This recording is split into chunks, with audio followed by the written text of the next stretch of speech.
Добрый день, сегодня 8 июня 2016 года, и, как всегда, среда, мы в студии СБ BY Беларусь сегодня. И сегодня у нас любопытная тема и очень приятный гость. Это доктор, это врач высшей категории, это научный, или точнее ученый-секретарь Республиканского научно-практичного центра отоларингологии. Это кандидат медицинских наук и хороший доктор, это Колязич Жанна Викторовна. И мы, предлагаю, сегодня поговорим о проблемах верхних дыхательных путей, мы поговорим о проблемах храпа, но начнем как бы от общего к частному и будем отвечать по мере поступления на вопросы наших уважаемых зрителей. И вот когда я готовился к встрече с вами, я обратил внимание и вспомнил свою молодость в 9-й клинической больнице, я уже говорил, где была кафедра нейрохирургии, точнее неврологии с курсом нейрохирургии, и покойный, к сожалению, Федор Васильевич Лешкевич командовал этой кафедрой и отделением нейрохирургии.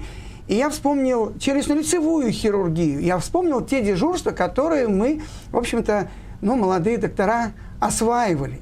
И вот поступает тяжелый пациент после автотравмы и собирается челюстно-лицевой хирург, нейрохирург, отоларинголог, просто хирург.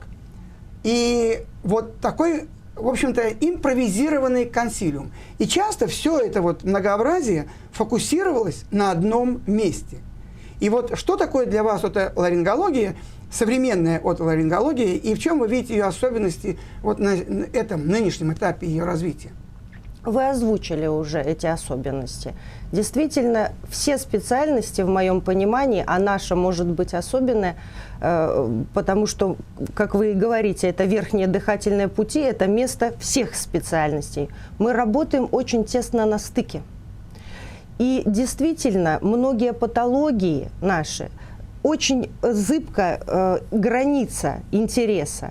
Поэтому умение дружить с врачами других специальностей, умение понять, когда нужно позвать врача другой специальности, вот в этом состоит особенность настоящего момента в нашей работе.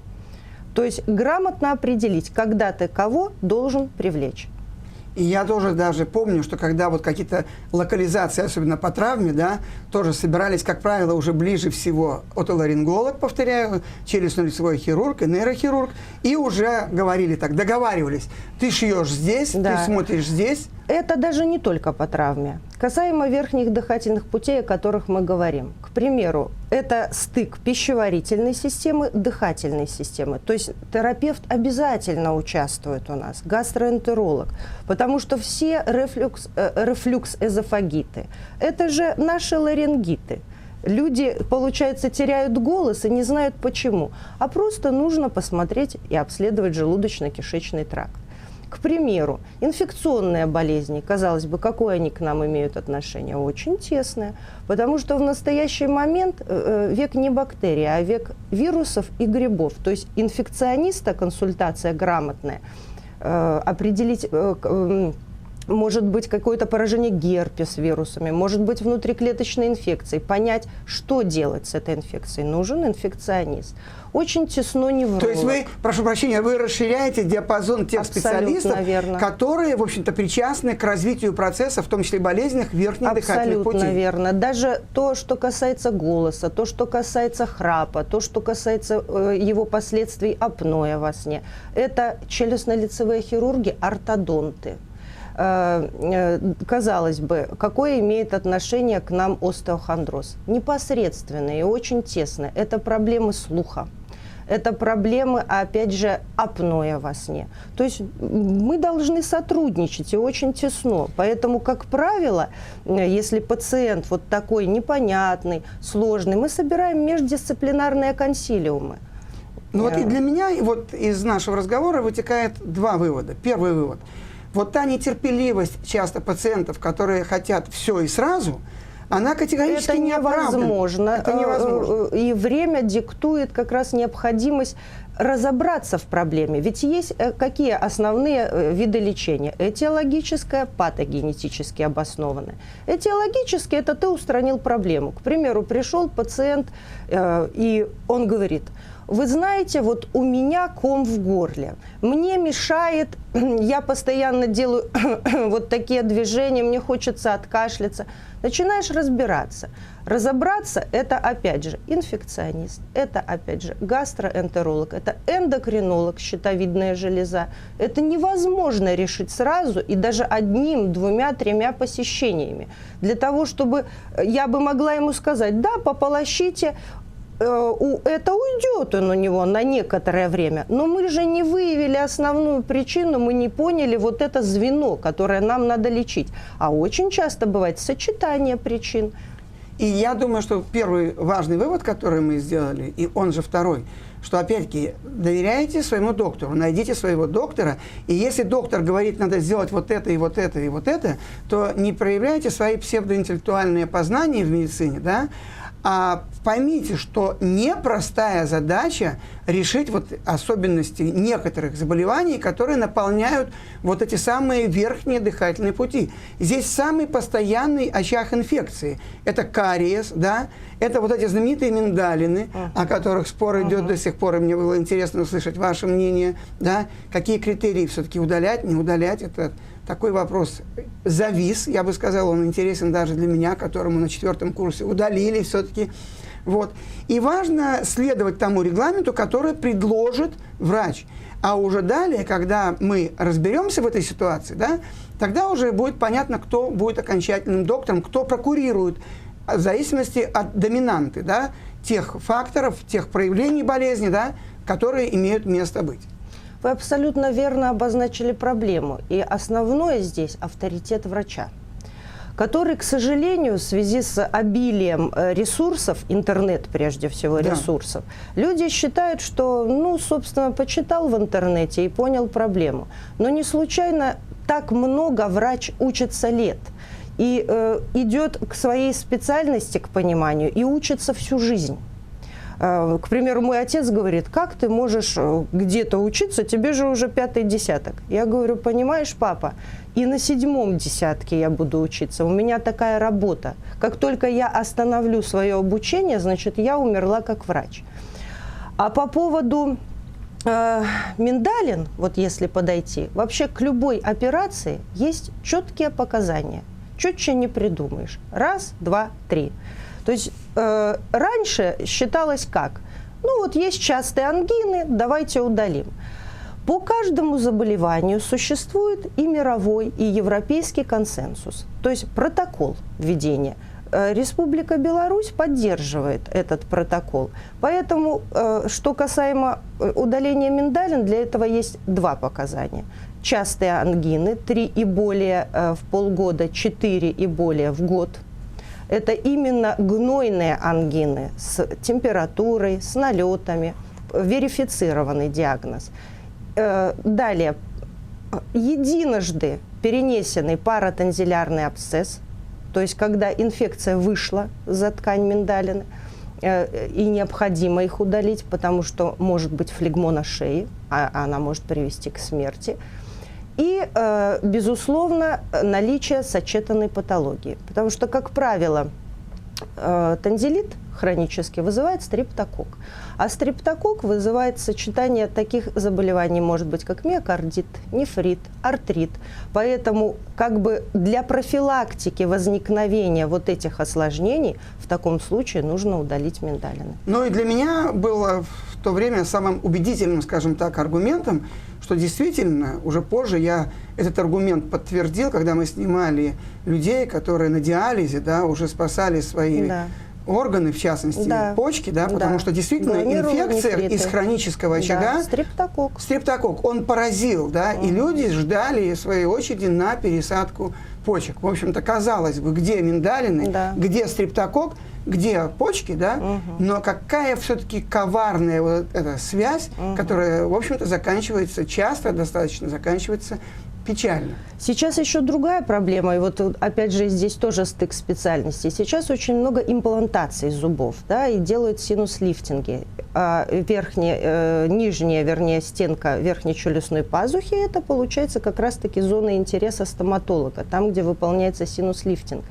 И очень много грибковой инфекции, которую крайне тяжело лечить, потому что если ткань, к примеру, пломбировочный материал уходит в полость, это развиваются мицетомы. И лечить их очень сложно, и диагностировать очаги очень возникают, сложно. такие Возникают грибковые... очаги плесневых грибов, которые очень сложно типировать вид этого гриба. Поэтому это проблема, действительно. И здесь нужно вовремя понять, кто эту проблему решит. Или челюстно-лицевой хирург, который из своей зоны интереса удалит это, да. или лор-врач, который со стороны носа удалит. Потому что меняются технологии. К примеру, когда я пришла работать 18 лет назад, и сейчас это совершенно другая специальность, мы очень высокотехнологичны. Все операции практически эндоскопические, с применением оптики. Совершенно другие методики операций. Этому всему нужно обучаться. Поэтому тот, кто впереди, кто хочет обучаться, тот и будет обучаться. Вам огромное спасибо за тезис, который вы высказали, да, о том, что врач – это, ну, я не думаю, что один из немногих, но, в общем-то, у врачей главное – это постоянное обучение, да, вот подготовка. Есть у нас Академия последипломного образования, но, в общем-то, вот эти все мировые конгрессы ежегодные, причем в некоторых областях даже не по одному, а по два. И есть вот эти конгрессы международные, где очень узко берется какая-то проблема, и врачи всех стран мира, да, ведущие врачи, обсуждают эту проблему и ищут пути решений. И более того, создаются международные протоколы, вот о которых вы тоже упомянули. Поэтому, конечно же, для наших пациентов нужно знать, что когда они приходят к врачу, к нашему врачу, то это не значит, что этот врач, вот он врач в какой-то отдельно взятой деревне, на отдельно какой-то взятой улице. Это человек, который аккумулирует в себя знания не только прошлого, да, начиная там и даже еще и до Гиппократа, да, но и знания того будущего, которое уже реально сегодня формируется, опять-таки, передовыми учеными, да, передовыми врачами в разных странах. Возвращаясь опять-таки к инфекции, вот мне кажется, что в настоящее время мы, с одной стороны, мы ввели рецептуру, да, рецептурные бланки для получения антибиотиков, с одной стороны. С другой стороны, мы, безусловно, говорим о том, что назначать антибиотики без, вернее, покупать без назначения врача, скажем так, некорректно, в принципе. Но это пока достаточно, мне кажется, узкое мнение, потому что мы в общем плане недооцениваем вот эти самые инфекции. И кокки, и грибки, и, ну, и вирусы, да, то есть вот я думаю, что вот сейчас вот их эра, да, уже американцы нашли штамм, который вообще не чувствителен ни к каким видам этих самых антибиотиков, да, и сейчас идет действительно большая разработка, огромные деньги вкладываются в это. Вот для вас, как отоларинголога, все-таки что является на сегодняшний день приоритетным? Хирургический метод постижения истины и решения вопроса, или все-таки, может быть, скажем так, терапевтический, ну, или компромисс, и то, и другое. То есть где вот баланс для достижения результата здоровья пациента? Вы очень интересно сформулировали вопрос. Я считаю, что вне зависимости от специальности, конечно, я прежде всего хирург, мне нравится моя работа, но не нужно забывать, что врач любой специальности – это прежде всего врач, который должен проанализировать и понять. И схему, когда-то мой профессор говорил, лучшая операция не сделанная. Если ты понимаешь, почему ее не надо делать, значит, ты уже хирург. И можешь называть себя хирургом. А если ты просто режешь, ты же не ремесленник, не цирюльник, как я вам говорила. Хотя хирурги отнесены к цеху врачей позже всего. Но это думающая специальность. Планируемая хирургия в настоящий момент. Я посещаю также все конгрессы, и мы выступаем в нашем центре, представляем наш центр в мировом, в европейском сообществе. И верно вы сказали, по каждому даже заболеванию социально значимому, который может приводить к смертности, либо очень большое количество поражено этим заболеванием, даже отдельные собираются. К примеру, полипозный риносинусит. Это очень широкая проблема, проблема всего мира. По нему отдельный консенсус, и европейский, и мировой собирается. Так вот, на последнем консенсусе, несмотря на то, что раньше был такой подход, что видишь полипы, нужно оперировать. Нет, нужно разобраться. И, может быть, некоторые виды полипозных риносинуситов пытаться лечить таблетками, спреями, консервативным методом. Несмотря на то, что, казалось бы, это же ткань, которая уже выросла, ее надо удалить. Нет, нужно разобраться и грамотно подойти к вопросу. К примеру, апноэ касаемо. Вот это мы сейчас зона моего подойдем поближе интереса. к этой интересной Да, теме. там тоже свой консенсус, опять же, и мировой, и европейский.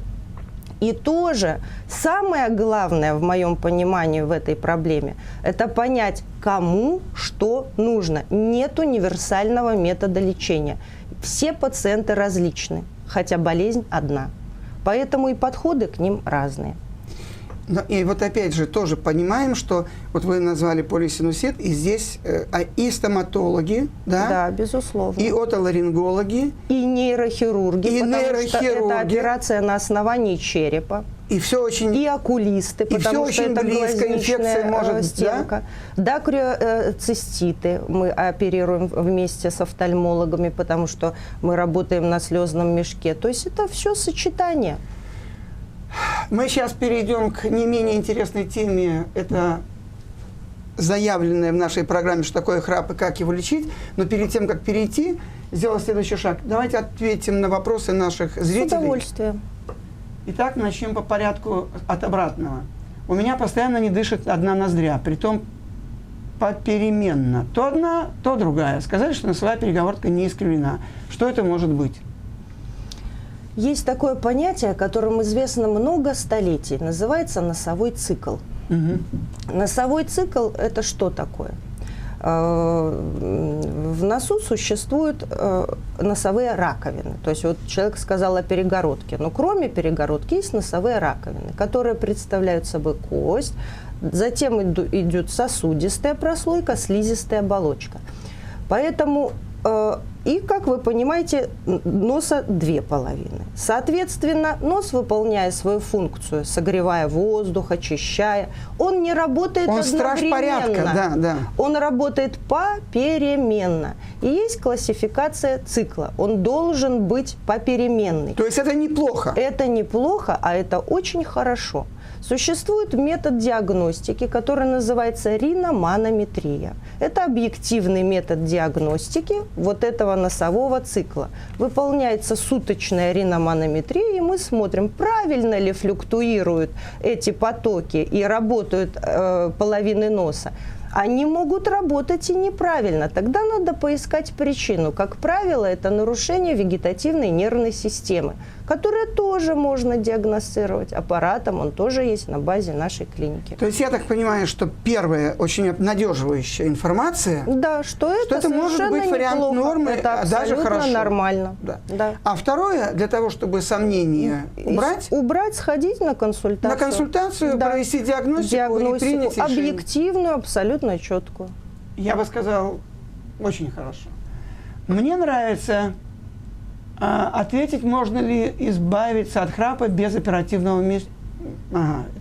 Можно ли избавиться от храпа от оперативного вмешательства? Ну вот мы уже так плавно переходим ко второй части нашей беседы. Можем или не можем от храпа избавиться без...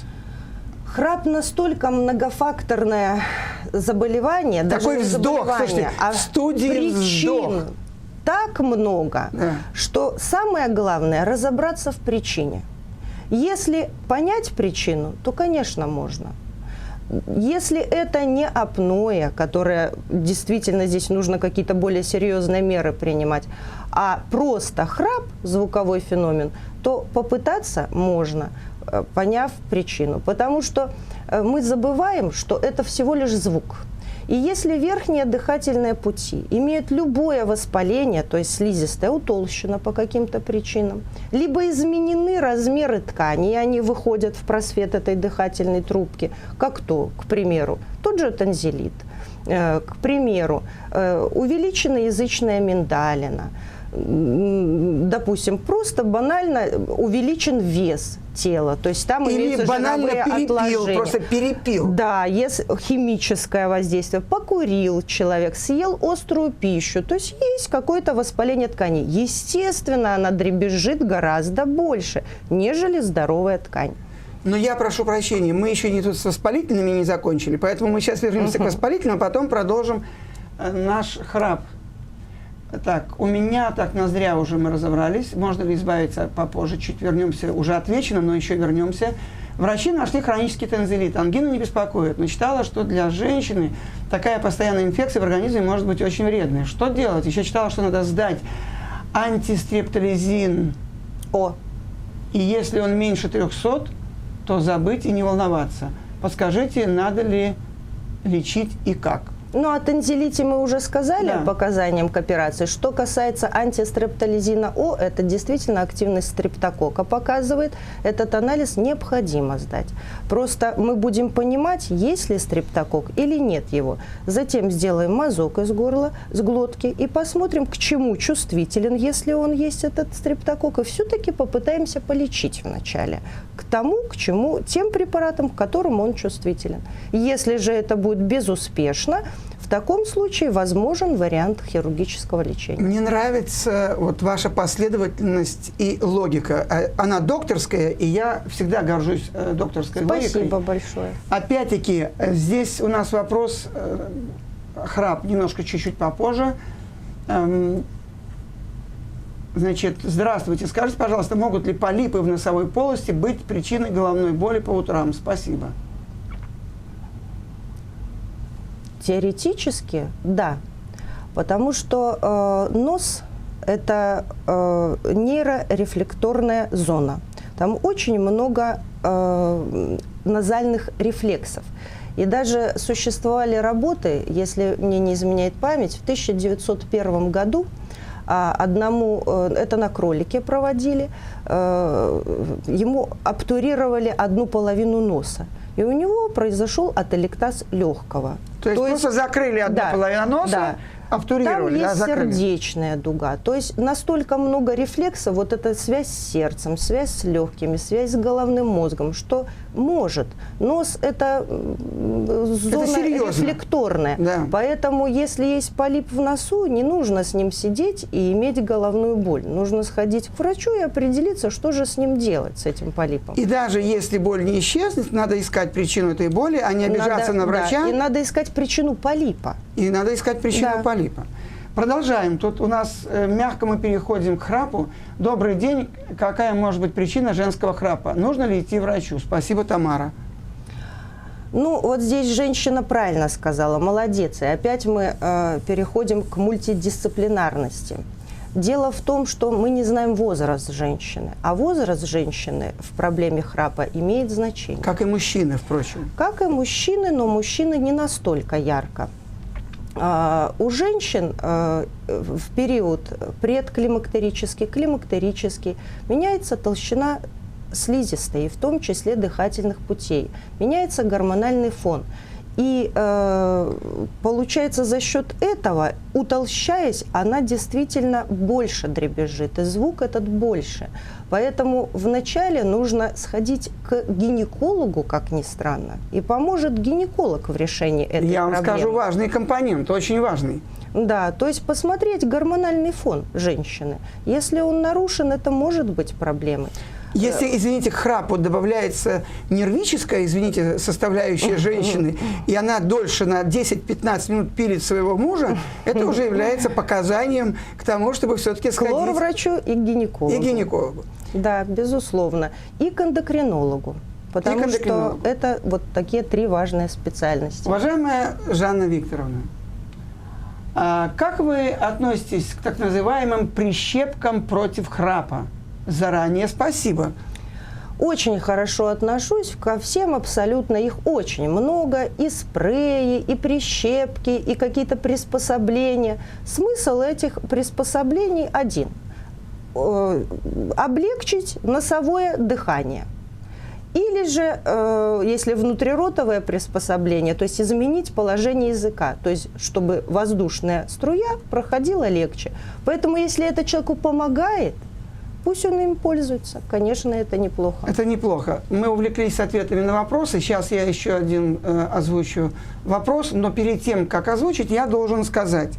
Мы мягко перешли к храпу, и я думаю, что по времени нам придется еще раз, с вашего позволения, по нашему желанию встретиться, чтобы более подробно рассказать, потому что время, к сожалению, увы, бежит и бежит и бежит. Но могу вам сказать, что в некоторых странах, северных странах, храп является причиной развода. Самое интересное, что где-то до 15% женщин разводятся с мужчинами в Соединенных Штатах именно по причине вот этого самого явления, неординарного. Но самое смешное другое, что, оказывается, мужчины разводятся с женщинами по причине храпа, но это всего лишь навсего 2-3%. И вот тут непонятно, то ли мужчины терпеливее, то ли у мужчин храп, что называется, ядренее. Вот как бы вы тут могли прокомментировать? Вы знаете, мне тоже приходят, когда пациенты, они говорят, все, мы на грани развода, мы спим в разных комнатах, это невозможно. И я как-то однажды сказала, вы знаете, может, вам стоит поискать партнера, с которым вы живете не только анализируя его храп. Да. Понимаете? Или храпить в унисон, да, в терцию. Поэтому, мне кажется, знаете, это такое дело, это дело чувств в данном контексте. А исследования такие проводились. Но вы знаете, какой-то статистической достоверности, я читала такие работы, не было получено. А кто храпит громче, кто не громче, потому что и женщины могут храпеть очень громко, и мужчины. Поэтому здесь нужно сказать, давайте разбираться, почему это происходит, и любите друг друга. Вот хороший тезис. У нас еще не финал программы, но для финала программы, я думаю, это подошло бы. Итак, еще у нас один вопрос. У мужа искривленная перегородка носовая и гипертрофия слизистой. Для лучшего дыхания капает капли. Врач сказала, что если ночью он не задыхается, то критичного ничего нет. А если делать операцию и иссекать, то все вернется. Операцию убрать совсем ткань, может быть, по-другому сделать операцию, убрать совсем ткань, то это очень травматичная операция. То есть, если все убрать... Что касается перегородки носа, как и к любой операции, к ней есть показания. Раньше, когда-то, это было вот посмотрел в нос, увидел кривую перегородку, увидел ткань больше, и начинаешь делать операцию. Сейчас так не делается. Сейчас есть прибор, о котором я уже говорила, риноманометр.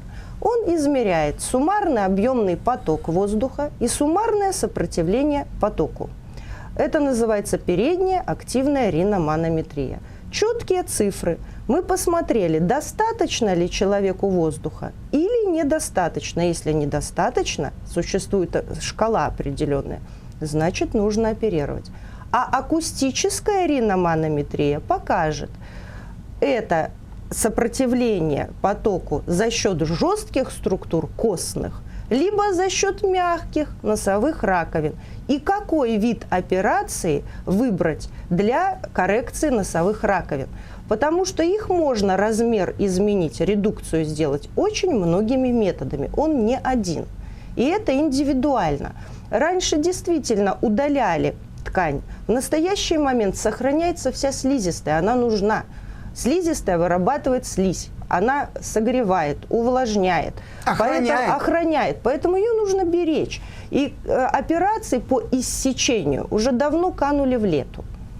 Поэтому нужно вот определиться четко с показаниями в данном случае.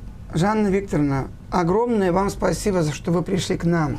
Мы ответили на вопросы. Я надеюсь, что кто-то сделал какие-то полезные выводы. Но главный вывод, который я сделал для себя и могу озвучить, это то, что все-таки Его Величество доктор является главным в решении тех или иных задач, связанных со здоровьем, и это в частности в области уха, как раньше говорили, носа и горла. И, конечно, вам за это огромное спасибо, что вы так методично, четко разложили все по полочкам, и я думаю, что этим советом воспользуются наши зрители. Ну, а я, поскольку время сегодня уже исчерпано, приглашаю вас еще раз, чтобы мы более подробно поговорили вот об этом явлении, потому что, да, это действительно сложное явление, оно, опять-таки, мультидисциплинарное. И я знаю, что вы работаете в контакте и с неврологами, да? Да. И с кем-то, сколько Это даже сложно перечислить. И окулисты, и неврологи, и кардиологи, травматологи, ортодонты, гастроэнтерологи, инфекционисты. Действительно, это очень мультидисциплинарная проблема. А вам спасибо большое, что пригласили. И мне хотелось бы вот в завершении беседы сказать, что не только врач, но и пациент должен быть мотивирован. Он должен пытаться понять свою проблему, а не вешать решение этой проблемы на врача. Врач – это советчик. Но лучше всего свой организм знает пациент, и он должен слушать этот организм, доверять и врачу, и своему организму, и советоваться с врачом. А врач хочет помочь, поэтому он всегда будет пытаться делать свою работу и нести добро пациентам. Хороший очень финал нашей программы. Я думаю, что вот этот оптимистичный заряд, который вы внесли в умы тех, кто смотрит, я думаю, поможет нашим зрителям как бы решать свои проблемы не только в области отоларингологии, прошу прощения. И это очень важно. Опять-таки, вот это единство врача и пациента. И очень важно, что даже если не получается, когда все получается, все пушистые белочки, зайчики, и все хорошо. А вот когда не получается... А чаще всего все не получается, а чаще всего надо разобраться. Да.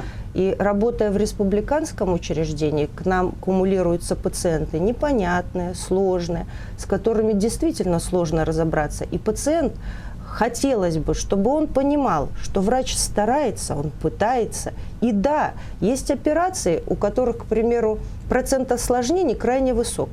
И уже планируя операцию, я знаю, что в 10% будет то, в 70% то. И врач берет на себя этот риск. Он берет на себя ответственность каждый раз. И поверьте, это очень сложно. Приходить и понимать, да, случилось, хотел, чтобы этого не было, но случилось. И понимаешь, что пациенту от этого не легче, но невозможно решить проблему другим способом, а решать ее как-то надо. Поэтому, когда понимание вот это обоюдное и есть контакт, это очень приятно, когда люди ценят, что ты стараешься, а не просто пытаются найти виноватых в своей болезни. Поэтому вы у нас в студии, поэтому наше вот желание познакомить наших зрителей вот с такими замечательными врачами, как Жанна Викторовна Колядич. Спасибо вам огромное и до встречи в следующей программе. Спасибо.